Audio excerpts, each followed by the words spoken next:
das Jahr des Herrn 878. Ein Schleier aus feuchtem Nebel hing über den Marschlanden von Wessex, klammerte sich an die kahlen Äste der Weiden und ließ die Welt in einem trüben Grau ertrinken. Für Elred, Tegen von Zippernham und ein Mann, dessen Bart bereits die ersten Silberfäden trug, war dieser Nebel zu einem Sinnbild geworden. Er war wie der Pesthauch der Nordmänner, der sich seit Jahren über das Land legte, erstickend und undurchdringlich. Sein Gehöft, eine Ansammlung von Holzbauten, die von einem Palisadenzaun umgeben waren, lag still im Morgengrauen. Nur das gelegentliche Muhen einer Kuh und das leise Plätschern des Flusses Avon durchbrachen die Stille. Doch es war eine trügerische Ruhe, eine dünne Eisschicht über einem tiefen, dunklen Gewässer. Elred wusste das. Jeder Mann in Wessex wusste das. Vor einem Jahrzehnt waren die Drachenschiffe zum ersten Mal in großer Zahl an ihren Küsten erschienen. Zuerst waren es nur räuberische Stiche gewesen, schnelle, brutale Überfälle auf Klöster und ungeschützte Dörfer. Die Angelsachsen hatten sie als eine Prüfung Gottes angesehen, eine Geißel für ihre Sünden. Sie hatten gebetet, gefastet und Bußgelder an die Kirche gezahlt. Doch die Drachen kamen wieder, nicht als flüchtige Plünderer, sondern als eine Flut, die das Land zu verschlingen drohte. Das große heidnische Heer, so nannten sie sich. Eine gewaltige Streitmacht, die Northumbria und East Anglia überrannt und Mercia in die Knie gezwungen hatte. Nun standen sie vor den Toren von Wessex, dem letzten angelsächsischen Königreich, das noch Widerstand leistete. Ihr Anführer Guthrum war ein gerissener und unbarmherziger Kriegsherr, dessen Name in den Hallen der Tegens und in den Hütten der Bauern gleichermaßen mit Furcht geflüstert wurde. Elred stand auf dem Wachturm seines Gehöfts und spähte in den Nebel. Seine Finger umklammerten den Holzgriff seines Schwertes, das Leder war von jahrelangem Gebrauch abgewetzt. Er war ein Veteran vieler Schlachten, hatte an der Seite von König Äthelred und nun dessen jüngerem Bruder Alfred gekämpft. Er hatte den Schildwall gehalten, das verzweifelte Rufen der Männer gehört, das metallische Kreischen von Stahl auf Stahl, das dumpfe Geräusch einer Axt, die in einen Schild einschlug. Er hatte Siege gesehen, aber mehr Niederlagen. Die Taktiken der Nordmänner waren wie ein Gift, für das sie kein Heilmittel fanden. Ihre Langschiffe, flach und schnell, erlaubten es ihnen, tief in die Flusssysteme des Landes einzudringen, zuzuschlagen, wo man sie am wenigsten erwartete, und wieder zu verschwinden, bevor der Fürth, die angelsächsische Miliz, mobilisiert werden konnte. Der Fürth war das Rückgrat ihrer Verteidigung. Jeder freie Mann war zum Dienst verpflichtet. Doch er war langsam, schwerfällig und an die landwirtschaftlichen Zyklen gebunden. Wenn die Nordmänner im Frühling kamen, waren die Männer auf den Feldern. Wenn sie im Herbst angriffen, waren sie mit der Ernte beschäftigt. Sie nutzen unsere Schwächen, wie ein Wolf die Lücke in der Herde findet, hatte König Alfred bei der letzten Versammlung der Ealdormen gesagt. Alfred war ein anderer König als sein Bruder. Er war kein geborener Krieger, eher ein Mann der Bücher und des Glaubens. Doch die Not hatte ihn zu einem Strategen geschmiedet. Er verstand, dass Gebete allein die Drachenboote nicht aufhalten würden. Elreds Gedanken wurden von einem Ruf unterbrochen. »Reiter, Herr, aus Richtung Osten!« Sein Herz zog sich zusammen. Er spähte angestrengt, seine Augen versuchten, den Nebel zu durchdringen. Schließlich lösten sich Schemen aus dem Grau, wurden zu dunklen Gestalten auf schnaufenden Pferden. Es waren nur 3 Reiter, aber ihre Eile verhieß nichts Gutes. Als sie den Hof erreichten, erkannte Elred den Anführer. Es war Wulfstan, ein Huskarle aus dem persönlichen Gefolge des Königs. Sein Gesicht war bleich, sein Atem ging in weißen Wolken. »Die Heiden, sie haben Chippenham genommen«, keuchte er und stützte sich auf den Hals seines Pferdes. »In der Nacht. Ein Überraschungsangriff. Sie kamen über den Fluss.« Elred spürte, wie ihm das Blut aus dem Gesicht wich. Zippernham, einer der königlichen Hauptorte, ein befestigter Platz, der als sicher galt. »Der König?« fragte Elred mit rauer Stimme. »Entkommen, knapp, mit einer Handvoll Männer. Er hat sich in die Sümpfe von Athelney zurückgezogen. Er schickt nach allen treuen Tegens. Wir sollen uns sammeln, Widerstand leisten.« Widerstand. Das Wort klang hohl in Elreds Ohren. Wessex war zerbrochen, das Heer war zerstreut. Der König war auf der Flucht. Guthrums Heer lagerte nun im Herzen ihres Landes. In dieser Nacht, als Elred seine Familie, seine Frau Edgith und seine beiden Söhne, den jungen, ungestümen Edric und den nachdenklichen Leofwine, um sich versammelte, spürte er die volle Wucht der Verzweiflung. Sie hatten alles verloren. Ihr Land war besetzt, ihre Zukunft ungewiss. »Was tun wir jetzt, Vater?« fragte Edric, seine Hand auf dem Knauf eines Kurzschwerts, das ihm noch zu groß war. Elred blickte in die Flammen des Herdfeuers. Er sah darin die brennenden Dächer von Kirchen und Dörfern. Er hörte die Schreie der Frauen und Kinder, aber er sah auch etwas anderes. Den Blick in König Alfreds Augen. Ein Funke, der sich weigerte zu erlöschen.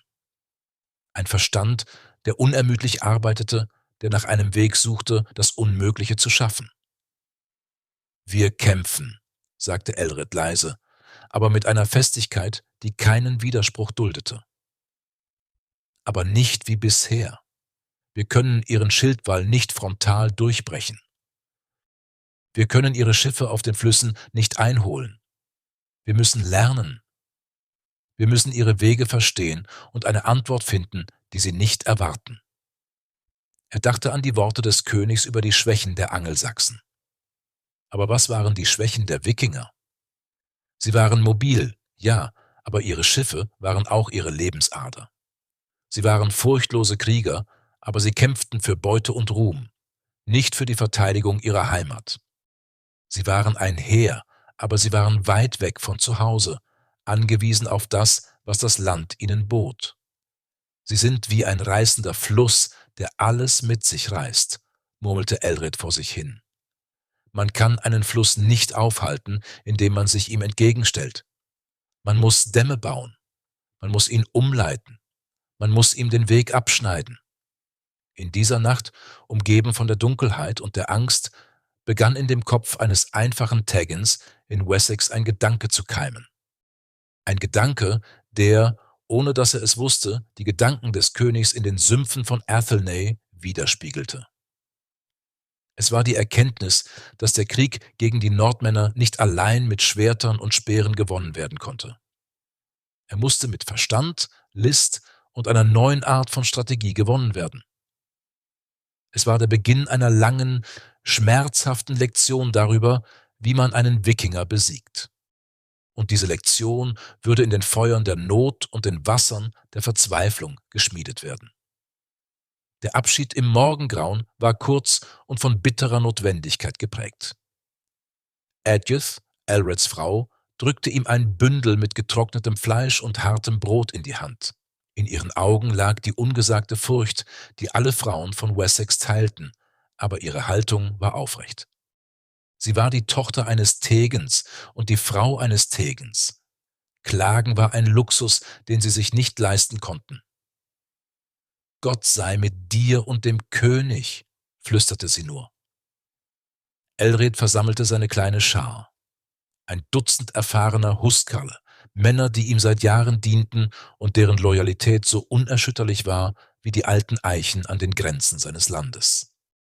Dazu kamen 2 Dutzend Ceorls aus seinem Fyrd, Bauern und Handwerker, deren Hände an den Speer ebenso gewöhnt waren wie an den Pflug. Unter ihnen waren auch seine Söhne. Edric mit funkelnden Augen und einer ungeduldigen Hand am Schwert und Leofwine, dessen ruhiger Blick die Umgebung aufmerksam musterte. Ihre Reise führte sie nicht auf den ausgetretenen Pfaden. Die Römerstraßen, einst die Arterien des Landes, waren nun die Routen der Eroberer. Stattdessen schlichen sie durch dichte Wälder, folgten den Spuren von Wildtieren und durchwateten kalte Bäche, um ihre Fährte zu verwischen. Das Land, das sie durchquerten, war ein Land im Schockzustand. Sie sahen die schwarzen Skelette niedergebrannter Gehöfte, die stumm zum Himmel ragten. Die Felder lagen brach, die Ernte zertrampelt oder gestohlen. Die wenigen Menschen, denen sie begegneten, waren wie gejagte Tiere, die bei ihrem Anblick in die Wälder flohen, unfähig zwischen Freund und Feind zu unterscheiden. Am dritten Tag stießen sie auf die Spuren einer dänischen Patrouille. Frische Hufabdrücke und die achtlos weggeworfenen Knochen eines gerissenen Schafes. Edric ballte die Faust. »Sie sind nicht weit, Vater. Ein Dutzend Männer, vielleicht weniger. Wir könnten sie aus dem Hinterhalt überfallen. Zeigen wir ihnen, dass Wessex noch Zähne hat.« Elred legte seinem Sohn eine beruhigende Hand auf die Schulter. »Und was dann, mein Sohn? Wir töten ein Dutzend, und morgen schickt Guthrum 100, um die Wälder zu durchkämmen. Ein Sieg, der uns das Leben kostet, ist keine gewonnene Schlacht. Beobachte.« Sie folgten der Patrouille aus der Ferne, verborgen im Unterholz. Elred sah, wie die Dänen sich bewegten. Sie waren laut, selbstsicher, lachten und scherzten. Sie ritten in einer lockeren Formation, ohne Späher an den Flanken. Sie waren Eroberer in einem Land, das sie für besiegt hielten. Ihre Arroganz war ihre größte Schwäche. »Sie erwarten keinen Widerstand mehr«, flüsterte Leofwin, der neben seinem Vater kauerte. »Sie verhalten sich wie Wölfe in einem Schafstall, nicht wie Krieger im Feindesland.« »Genau das«, nickte Elred. »Und genau das werden wir nutzen. Aber nicht heute. Unser Ziel ist der König. Ein einzelner Pfeil kann ein Reh erlegen, aber er wird einen Bären nur wütend machen. Wir müssen erst den Bogen spannen.« Ihre Reise wurde zu einer ständigen Lektion in der Kunst des unsichtbaren Krieges. Sie lernten, sich wie Schatten zu bewegen, die Stille zu ihrem Verbündeten zu machen und das Land selbst als Waffe zu nutzen. Sie aßen, was der Wald ihnen bot, und schliefen in verborgenen Mulden, während die Kälte der Winternächte an ihnen zehrte. Eines Abends fanden sie Zuflucht in den Ruinen eines kleinen Klosters, das von den Dänen geplündert und niedergebrannt worden war. Die Bibliothek war ein Haufen verkohlter Pergamente, aber in einem verborgenen Keller stießen sie auf einen Überlebenden, Bruder Aiden, ein alter Mönch mit Augen, die mehr Gräuel gesehen hatten, als ein Mensch ertragen sollte. Als er erkannte, dass sie Angelsachsen waren, brach sein Damm aus Schweigen. Er erzählte ihnen von der Brutalität des Überfalls, aber er erzählte ihnen auch von etwas anderem. In seiner Jugend war er als Missionar im Frankenreich gewesen, hatte die Höfe von Ludwig dem Frommen und Karl dem Kahlen besucht. »Die Nordmänner sind auch dort eine Plage«, krächzte er und teilte sein letztes Stück hartes Brot mit ihnen. »Paris haben sie belagert, die Flüsse sind ihre Autobahnen der Zerstörung. Aber die Franken, sie haben angefangen zu lernen.« Elred beugte sich vor, fasziniert. »Wie? Was tun sie?« »Sie wehren sich nicht nur, sie bauen«, erklärte der Mönch. »Unter dem großen Kaiser Karl begannen sie, die Küsten zu befestigen. Aber es waren die Flüsse, die ihnen am meisten zu schaffen machten. Also begann sein Enkel, Karl der Kahle, befestigte Brücken über die Seine und die Loire zu errichten. An strategischen Stellen, Brücken mit Türmen und Toren. Die Drachenschiffe ruderten den Fluss hinauf und fanden plötzlich ihren Weg durch eine steinerne Mauer blockiert. Sie saßen in der Falle, zwischen der Brücke und den fränkischen Heeren, die an den Ufern warteten. Elred starrte in die Dunkelheit, aber in seinem Geist sah er das Bild einer solchen Brücke. Es war die Metapher des Dammes, die ihm in den Sinn gekommen war, in die Realität umgesetzt. »Sie haben ihre Stärke, ihre Schiffe, in eine Schwäche verwandelt«, murmelte er. »Ja«, fuhr Aiden fort, »und sie haben ihre Armee verändert. Der alte Heerbann, ähnlich unserem Fürth, war zu langsam. Sie stellten berittene Truppen auf, die schnell von einem bedrohten Punkt zum nächsten eilen konnten. Sie jagten die Plünderer, schnitten ihnen den Rückweg zu ihren Schiffen ab. Es ist ein langer, blutiger Prozess und oft zahlen die Franken Danegeld, um Zeit zu gewinnen. Aber sie haben verstanden, dass man ein Feuer nicht löschen kann, indem man in die Flammen schlägt.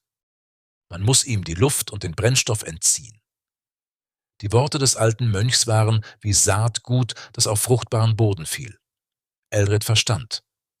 Es ging nicht nur darum, die Taktiken der Wikinger zu kopieren. Es ging darum, ein System zu schaffen, das ihre Taktiken unwirksam machte. Nach weiteren Tagen des Marsches erreichten sie die Grenzen der Somerset Levels, einer riesigen, labyrinthartigen Landschaft aus Sümpfen, Mooren und Wasserläufen. Hier kehrte sich der Vorteil um. Die Dänen, Meister der offenen See, waren hier Fremde. Ihre schweren Rüstungen und ihre Unkenntnis der verborgenen Pfade machten sie verwundbar. Für Elred und seine Männer aber war der Sumpf ein Verbündeter. Geführt von einem ortskundigen Fischer, dessen Familie seit Generationen hier lebte, navigierten sie durch das schilfbewachsene Labyrinth. Schließlich, auf einer kleinen, von Wasser und Morast umgebenen Insel, fanden sie es, Athelney.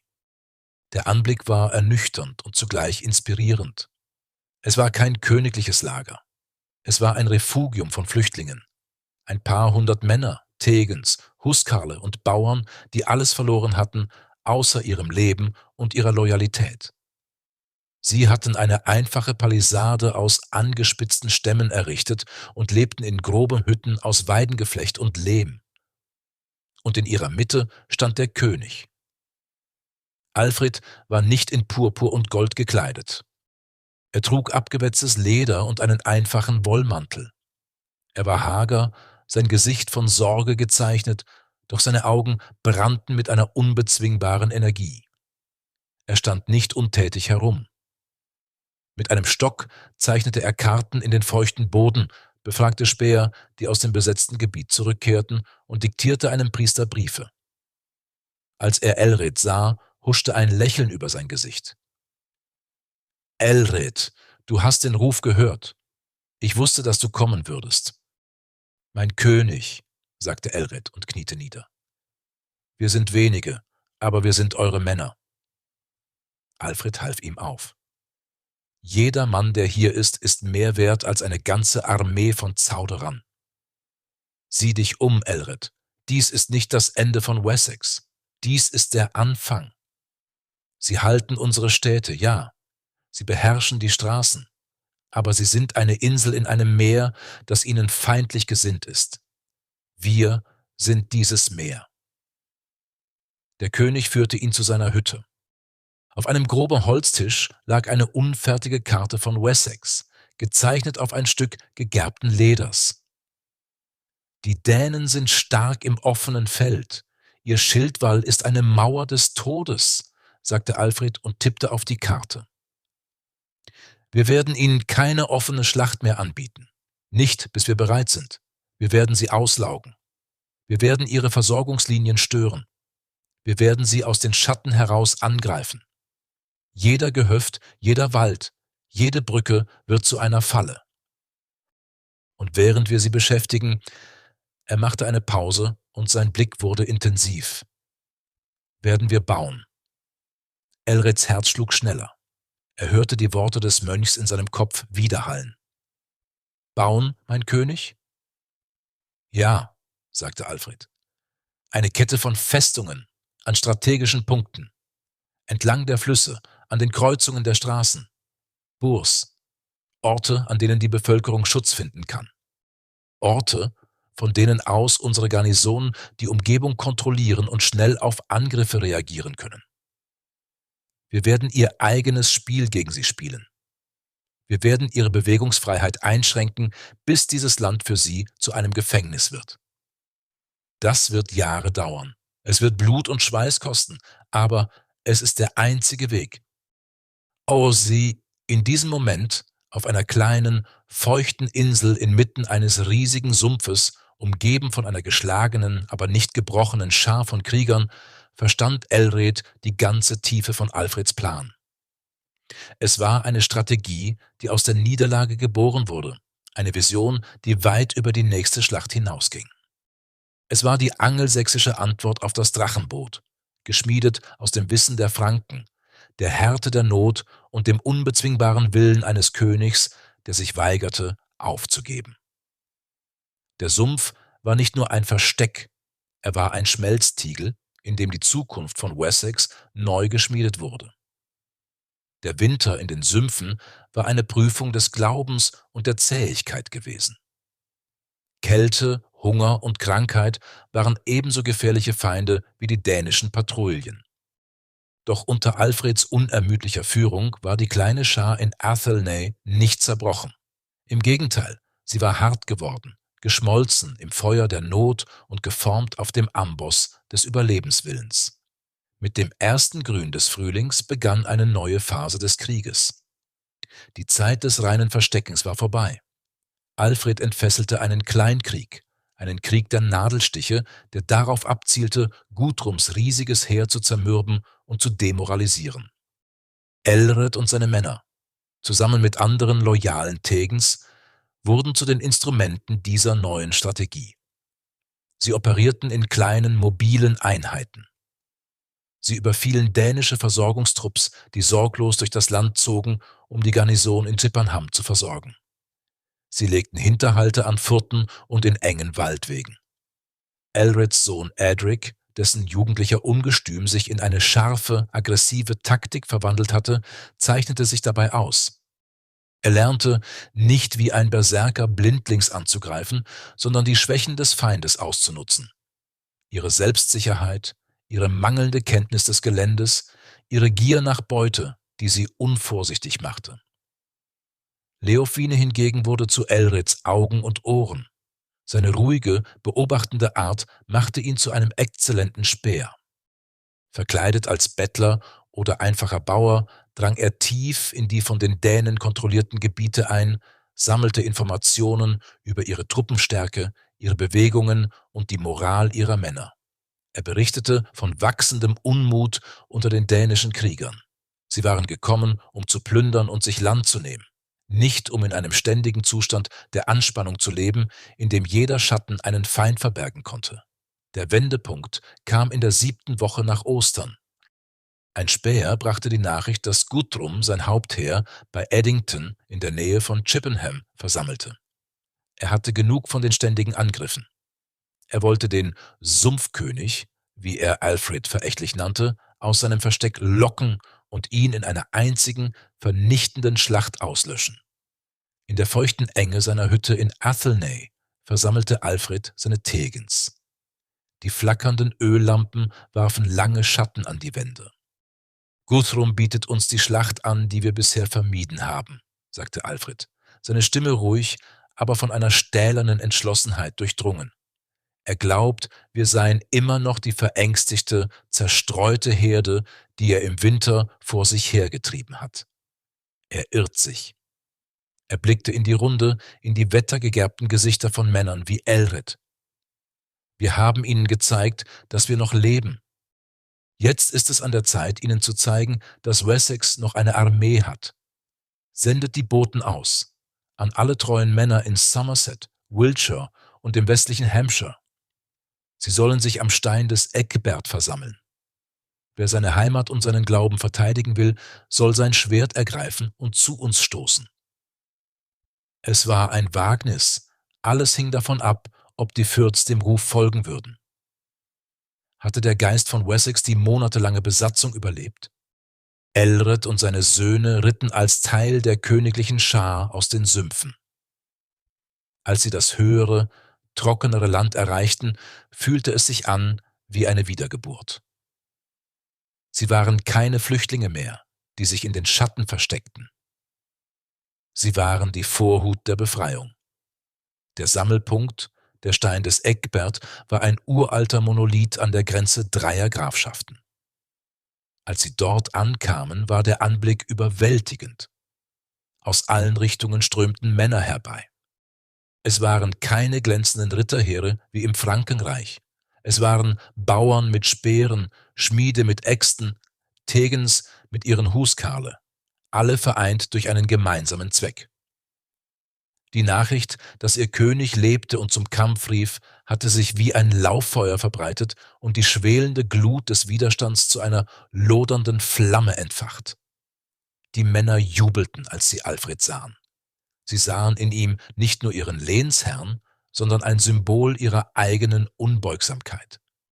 Alfred verschwendete keine Zeit. Die Armee wurde neu organisiert. Es war nicht mehr der alte, schwerfällige Fürth. Alfred teilte ihn in 2 Hälften. Eine Hälfte würde im Feld kämpfen, während die andere die neu geplanten Bourgs besetzen und das Land verteidigen sollte. Er sorgte für eine bessere Versorgungskette, die auf den Lehren aus dem Kleinkrieg basierte. Aelred wurde beauftragt, eine Hundertschaft von Männern aus seinem heimischen Distrikt zu führen. Er lehrte sie, was er im Sumpf gelernt hatte: Disziplin, die Bedeutung des Schildwalls, aber auch die Notwendigkeit, flexibel zu bleiben, schnell zu manövrieren und die Befehlskette einzuhalten. Er sah, wie seine Lehren und die des Königs Früchte trugen. Der Geist der Armee war anders. Es war nicht mehr die verzweifelte Verteidigung von Männern, die auf eine Niederlage warteten. Es war der entschlossene Vormarsch einer Streitmacht, die einen Plan hatte. Nach nur 2 Tagen des Sammelns und Organisierens gab Alfred den Befehl zum Marsch. Sie marschierten schnell, legten an einem Tag die Strecke zurück, für die der alte Fürth eine Woche gebraucht hätte. Sie umgingen dänische Vorposten und nutzten ihre überlegene Ortskenntnis. In der Zwischenzeit hatte Guthrum in seinem Lager bei Addington von der Sammlung des angelsächsischen Heeres gehört. Er lachte. »Der Wolf ist aus seinem Bau gekrochen, um von den Hunden gejagt zu werden«, sagte er zu seinen Jarls. »Lasst ihn kommen, wir werden seinen Schildwall brechen, wie wir schon so viele zuvor gebrochen haben. Ihr Land wird unser sein, ihre Frauen, unsere Sklavinnen und ihr weißer Christus wird sich vor Odin verneigen.« Er wählte das Schlachtfeld mit Bedacht, ein Hügel, der ihm eine vorteilhafte Position verschaffte. Er würde die Angelsachsen zwingen, bergauf anzugreifen, erschöpft vom Marsch. Er verließ sich auf die bewährte Taktik, die ihm halb England eingebracht hatte: die unaufhaltsame Wucht des dänischen Angriffs und die unbarmherzige Standhaftigkeit ihres Schildwalls. Er verstand die angelsächsische Psyche, ihre Anfälligkeit für Panik, wenn ihre Linien einmal durchbrochen waren. Was er nicht verstand, war, dass er nicht mehr gegen dieselbe Armee kämpfte. Am Vorabend der Schlacht lagerte das angelsächsische Heer in Sichtweite des dänischen Lagers. Die Hügel waren von den Feuern der Nordmänner übersät und das ferne Geräusch von Trinkhörnern und kriegerischen Gesängen drang zu ihnen herüber. Aelred stand mit seinen Söhnen auf einem kleinen Kamm und blickte auf das feindliche Lager. »Sie sind zahlreich«, sagte Edric mit angespannter Stimme. »Aber sie sind weit von zu Hause entfernt«, antwortete Aelred. »Sie kämpfen für Gold und Land. Wir kämpfen für alles, was wir sind. Für die Asche unserer Väter und die Zukunft unserer Kinder. Das ist eine Stärke, die kein Gold kaufen kann.« Er legte seine Hände auf die Schultern seiner Söhne. »Morgen werden wir nicht nur als Krieger kämpfen, wir werden als Baumeister kämpfen. Jeder Hieb unserer Schwerter ist ein Stein, den wir für die Mauer legen, die Wessex schützen wird.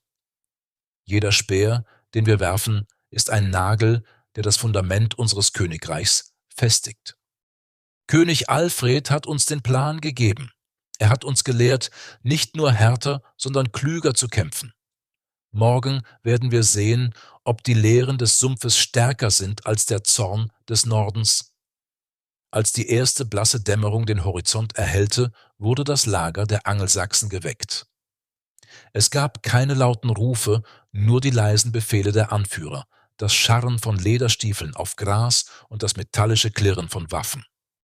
Ein Priester hielt eine Messe, und die Männer knieten im feuchten Gras nieder, ihre Köpfe gebeugt im Gebet. Dann sprach der König. Er ritt langsam die Reihen entlang, sein Gesicht ernst, aber voller Zuversicht. »Männer von Wessex«, rief er, seine Stimme klar und deutlich in der Morgenstille. »Hinter euch liegen eure Höfe, eure Familien, eure Kirchen. Vor euch stehen die Männer, die all das verbrennen und zerstören wollen. Sie nennen uns schwach. Sie halten uns für besiegt. Heute werden wir ihnen die Wahrheit zeigen. Kämpft nicht nur mit der Stärke eurer Arme, sondern mit der Klugheit eures Verstandes und dem Feuer in euren Herzen. Haltet den Schildwall, vertraut auf euren Nachbarn und vertraut auf Gott für Wessex und für Christus. Ein gewaltiger Schrei erhob sich aus 1000 Kehlen, ein Schrei, der die Vögel aufscheuchte und über die Hügel zum Lager der Dänen rollte. Elred zog sein Schwert. Neben ihm taten Edric und Leofwine dasselbe. Sie nahmen ihre Plätze im Schildwall ein, Schulter an Schulter mit ihren Nachbarn. Elred blickte die Linie entlang. Es war eine Mauer aus Holz, Eisen und unerschütterlicher Entschlossenheit. Auf dem gegenüberliegenden Hügel entfalteten die Dänen ihre Rabenbanner. Ihr Kriegshorn dröhnte, ein langer, unheilvoller Ton, der den Beginn der letzten Prüfung ankündigte. Langsam, diszipliniert begann die angelsächsische Armee ihren Vormarsch den Hügel hinauf, um die Zukunft Englands zu schmieden. Der Aufstieg war mühsam. Unter dem Gewicht ihrer Schilde und dem Hagel von Pfeilen und Wurfäxten, den die Dänen von ihrer erhöhten Position auf sie niederregnen ließen, rückte der angelsächsische Schildwall stetig vor. Es war ein Test des Mutes und der Disziplin. In früheren Schlachten wäre dies der Moment gewesen, in dem die ungeübten Teile des Fürth gezögert oder ihre Formation aufgebrochen hätten. Aber heute nicht. Alfreds Training und der neue Geist hielten sie zusammen. »Schilders Healdan«, brüllte Elred, seine Stimme rau vom Staub und der Anstrengung. »Haltet die Schilde, lasst sie ihre Waffen an unserem Wall zerschellen.« Sie erreichten das Plateau, auf dem die Hauptstreitmacht der Dänen wartete. Für einen Moment herrschte eine angespannte Stille, als die beiden gewaltigen Mauern aus Schilden und Speeren nur wenige Meter voneinander entfernt zum Stehen kamen. Man konnte das Keuchen der Männer hören, das Knirschen von Leder und das unheilvolle Schweigen vor dem Sturm. Dann, mit einem ohrenbetäubenden Gebrüll, das wie das Brüllen eines wilden Tieres klang, stürmten die Dänen vor. Es war die Taktik, die sie unbesiegbar gemacht hatte. Ein einziger, überwältigender Ansturm roher Gewalt, der darauf abzielte, die feindliche Linie in der Mitte zu durchbrechen und Panik zu säen. Der Aufprall war von titanischer Wucht. Holz splitterte, Eisen schlug auf Eisen, und der erste Schrei von Männern, die in der vordersten Reihe fielen, mischte sich in den Lärm. Elred stemmte seinen Schild gegen den Druck, sein ganzer Körper war angespannt. Neben ihm taten Edric und Leofwine dasselbe. Ihre Gesichter waren blasse, entschlossene Masken. Der Druck war unvorstellbar. Eine menschliche Brandung, die drohte, sie alle wegzuspülen. Die Dänen drückten und hieben, ihre bärtigen Gesichter zu Fratzen der Wut verzogen. Sie kämpften als Individuen, jeder ein Held, der nach Ruhm suchte, jeder schwang seine Axt mit tödlicher Kraft. Aber die angelsächsische Linie bog sich, ohne zu brechen. Sie waren keine Ansammlung von Einzelkämpfern, sie waren eine Einheit. Jeder Mann stützte seinen Nachbarn, jeder Schild war mit dem nächsten verhakt. Es war der Damm aus Eisen und Willen, den Alfred sich vorgestellt hatte. Stunden vergingen. Die Sonne stieg höher an den Himmel und brannte auf die kämpfenden Männer herab. Der Boden wurde schlammig von Schweiß und Blut. Die Dänen hatten mit einem schnellen Sieg gerechnet. Ihre Taktik war auf einen einzigen, vernichtenden Schlag ausgelegt. Als die angelsächsische Mauer standhielt, wich ihre anfängliche Wut einer wachsenden Erschöpfung und Verwirrung. Alfred, der direkt hinter der Frontlinie ritt, erkannte den Moment. »Standfeste, Männer von Wessex«, rief er, »seht ihr, ihr Zorn ist gebrochen, ihre Arme werden müde, jetzt, drückt vorwärts, für Gott und den König.« Wie auf ein einziges Kommando hin verlagerte sich der Druck. Der angelsächsische Schildwall, der so lange passiv verteidigt hatte, begann sich vorwärts zu bewegen. Langsam, Schritt für Schritt, begannen sie, die Dänen, den Hügel hinunter zu drängen. Elred spürte die Veränderung. »Drückt! schrie er seinen Männern zu. Gebt ihnen keinen Atemzug Ruhe. Ein riesiger Däne mit einem geflochtenen Bart und einem Helm, der mit dem Bild eines Ebers verziert war, durchbrach die Linie direkt vor Edric. Er schwang seine gewaltige Axt, um den Jungen zu spalten. Edric parierte den Schlag mit seinem Schild, wurde aber von der Wucht zurückgeworfen. Bevor der Däne erneut zuschlagen konnte, stieß Leofwine, der normalerweise im hinteren Teil der Formation kämpfte, seinen Speer nach vorne unter dem Schild seines Bruders hindurch und trieb die Spitze tief in den ungeschützten Oberschenkel des Angreifers. Der Däne brüllte vor Schmerz und Wut. In diesem Moment der Ablenkung rammte Edric sein Schwert in die Seite des Mannes. Der Riese sank auf die Knie und fiel. Die Brüder tauschten einen schnellen, verständnisvollen Blick aus, bevor die Schlacht sie wieder verschlang. In diesem Moment hatte Elred seinen Stolz beiseite geschoben und eine Welle der Erleichterung gespürt. Seine Söhne waren nicht nur Krieger geworden, sie waren zu einem Team geworden, das einander schützte. Dieser kleine Sieg wiederholte sich entlang der gesamten Linie. Die Dänen, die an schnelle Durchbrüche gewöhnt waren, begannen zu wanken. Ihre Formation, die nie so starr wie die der Angelsachsen gewesen war, begann sich aufzulösen. Die ersten Krieger im hinteren Teil der dänischen Armee drehten sich um und rannten. Die Flucht wurde zu einer Lawine. Guthrum, der sah, wie seine unbesiegbare Armee zerfiel, konnte nichts tun, um sie aufzuhalten. Er sammelte seine persönliche Leibwache und floh mit ihnen vom Schlachtfeld in Richtung ihrer befestigten Stellung in der Nähe. Der angelsächsische Schildwall löste sich auf und die Verfolgung begann. Aber Alfred hielt seine Männer zurück. »Lasst sie laufen«, befahl er. »Ihr Lager ist unser Ziel, nicht ihre versprengten Männer.« Es war der letzte und vielleicht brillanteste Teil seiner Strategie. Anstatt seine Armee in einer unorganisierten Verfolgung zu zersplittern, führte er sie direkt zum dänischen Lager. Guthrum und die Überreste seines Heeres schafften es gerade noch, sich hinter den Palisaden zu verbarrikadieren. Alfreds Armee umzingelte das Lager. Er hatte nicht die Mittel für einen direkten Sturmangriff, aber das musste er auch nicht. Er erinnerte sich an die Worte des Mönchs Eiden über das Aushungern und das Entziehen des Brennstoffs. Wir haben alles Vieh und alle Nahrung in der Umgebung erbeutet, bevor wir marschiert sind, erklärte Alfred seinen Tegens, als sie die Belagerung einrichteten. Sie haben nichts zu essen. Ihre einzige Wasserquelle ist außerhalb der Mauern. Wir müssen nicht ihre Mauern einreißen. Wir müssen nur warten. Die Belagerung dauerte 2 Wochen. Für die Dänen im Inneren waren es 2 Wochen der Hölle. Hunger, Durst und die Verzweiflung der Niederlage nagten an ihnen. Für die Angelsachsen draußen war es eine Zeit der triumphalen Geduld. Sie hatten die Schlacht gewonnen und nun gewannen sie den Krieg durch Warten. Schließlich hissten die Dänen eine weiße Fahne. Guthrum kam heraus, ein gebrochener Mann. Sein Stolz war im Staub von Addington begraben. Er kapitulierte bedingungslos vor Alfred. Aber Alfred zeigte die Weisheit, die einen großen König ausmacht. Er forderte nicht die Hinrichtung Guthrums. Stattdessen stellte er eine Bedingung. Guthrum und seine wichtigsten Anführer sollten sich taufen lassen. Alfred selbst wollte der Pate von Guthrum sein. Es war ein Geniestreich der Politik. Alfred besiegte nicht nur den Körper seines Feindes, er eroberte auch seine Seele.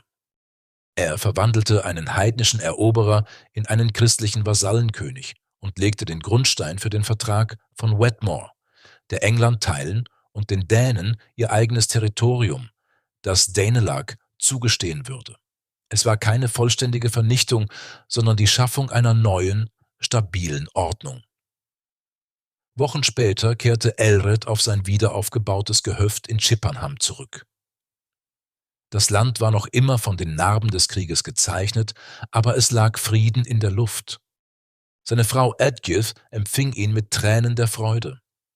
Seine Söhne, die nun keine Jungen mehr, sondern erprobte Veteranen waren, standen aufrecht an seiner Seite. An einem Abend, als die Sonne über den friedlichen Feldern von Wessex unterging, stand Elred auf seinem Wachturm, genau wie an jenem nebligen Morgen vor so langer Zeit. Der Krieg war gewonnen worden, nicht nur durch die Stärke des Schildwalls in Addington, sondern durch alles, was davor geschehen war. Er wurde gewonnen in den Sümpfen von Athelney, wo ein König sich weigerte aufzugeben. Er wurde gewonnen auf den geheimen Pfaden, wo kleine Scharen lernten, wie Schatten zu kämpfen. Er wurde durch die Weisheit gewonnen, von den Franken zu lernen, die Flüsse mit Brücken zu blockieren und eine bewegliche Armee zu schaffen. Und er wurde durch die Vision gewonnen, eine Kette von Bohrs zu bauen, die das Land wie ein Netz schützen würden, das die Drachen einfangen konnte. Man besiegte einen Wikinger nicht, indem man einfach ein besserer Wikinger war. Man besiegte ihn, indem man das System veränderte, indem man seine Stärken in Schwächen verwandelte, indem man eine Strategie hatte, die über die nächste Schlacht hinausging. Elred blickte über sein geheiltes Land und verstand, dass er nicht nur einen Krieg überlebt hatte. Er hatte die Geburt einer Nation miterlebt.